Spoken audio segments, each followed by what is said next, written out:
I was pumping gas, most definitely, and printing T-shirts and selling ink pens, and I mean, anything and everything.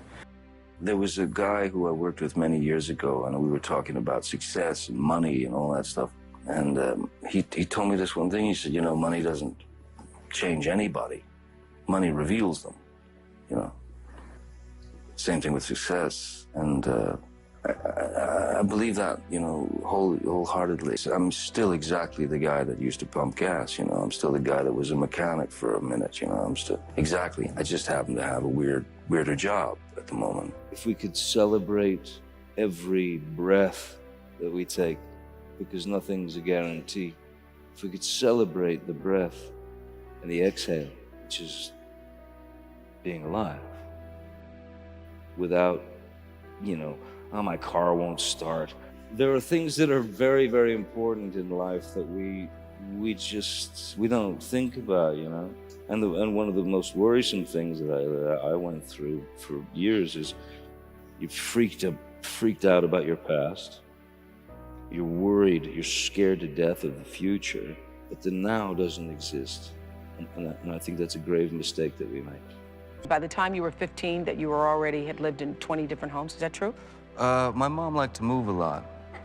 A lot. A lot? Yeah. One time we moved from one house to the house next door. So how do you adjust? How do you get to be, if you're going in a different school all the time? Well, it was kind of normal. We didn't know anything else, you know. So for us, it was kind of normal.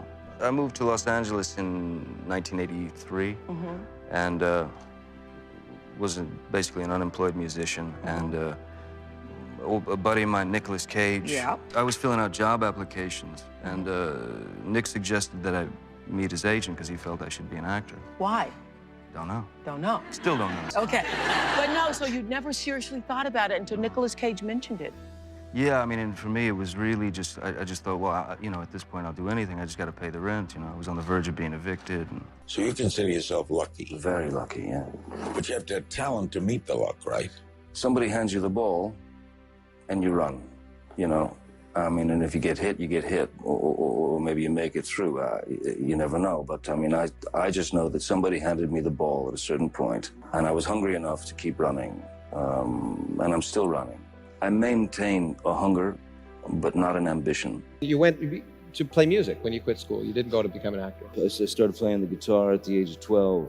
Yeah, it was the first real passion that I had. So I literally don't remember going through puberty because I locked myself in a room at the age of 12, 13, and just played the guitar, learned things off records, and taught myself how to play.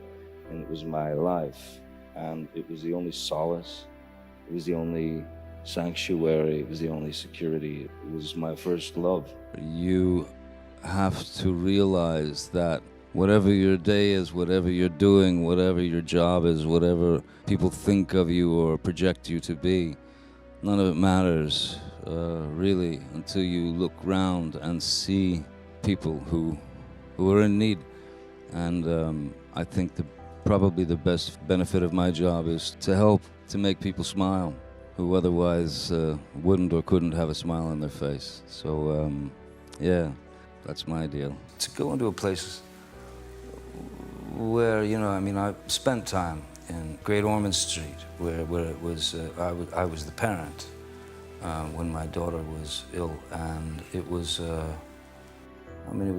I've known darkness in my life, but that was the darkest period ever, I'd always kind of done these visits, but after that, the visits became more and more important because the kids, bless them, they're so strong, they're so courageous, but the parents are the ones who are slowly dying. And to be able to bring a smile or a giggle to these people is, it means everything in the world to me. Do you look back and say, look, I did what I wanted to do. It's defining of me. There were other things that I probably should have done. Not from my perspective. From my point of view, I did the right things. Every film that I've done, I'm happy that I made that choice. I don't have any regrets whatsoever. Most people would say that if you wanted to be a leading man in a traditional way, it was yours there for the taking, and you didn't want that. I think any actor, given a certain amount of success or given a certain amount, somebody hands you the ball, you run with it. Any actor could do that, but it's not me. It wasn't me. I was on a television series for 3 or 4 years, about 4 seasons, and I was, without question, a product. Not my own product, I was somebody else's product. And they shoved me down the throats of America, and it was a very uncomfortable situation. And I swore to myself that when I got off that show, I would do what I wanted, the way I wanted to do it. And I stick to that. So, I mean, if I had to do leading man things just to continue to be an actor, continue to work, nah, I'd rather go back to pumping gas. What do you think when you look at those pictures? No, really. What do you think? No, it was a strange time because I'd become this product, and it made me very uncomfortable. Yeah, because I didn't. I mean, Being sort of labeled a heartthrob. Well, they started to build this image, and it had nothing to do with me. And no one should accept anything but the truth. To have to suffer the ignorance of someone lying to you for some type of gain. And You've never seen any of your films, ever? I tried to see one once because the director asked me to. I fell asleep 35 times. I feel the experience. I'm happy with the process is what I'm interested in. The process of creating, the process of exploring, the process of breaking formula. Damaged characters are more interesting. Because that's what's great about the work. Everybody's damaged. Everyone's damaged on some level. And I'm fascinated with human behavior. I'm fascinated with the flaws of the human being. I mean, I'm just fascinated. It's a strange thing because the greatest thing you can do as an actor, I think, is to be an observer. And at a certain point, something bizarre happens, and you're not able to observe in public anymore because everyone is observing you. So that's a kind of danger. Since May 27th, when my daughter was born, I've been floating. I smile constantly, which I never did before. And you never imagined you would have it this kind of... No, you can never. Everybody tells you, and you know what they're experiencing. You know it's going to be something, sublime. But no, you just don't. You can't imagine it until it actually happens. When you see this little angel arrive, she's everything. The baby's everything. It's so amazing. My little family. It's unbelievable. It's I don't know. It's the only thing that's ever happened. Really, the only thing. Everything else is smoke. What were you worried when you turned 50?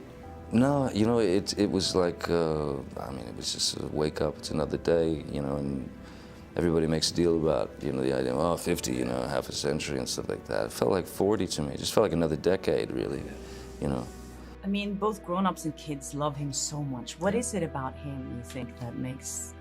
Well, for one, I think he's a major talent. 2, he's awesomely good-looking. 3, he's not like most people we know.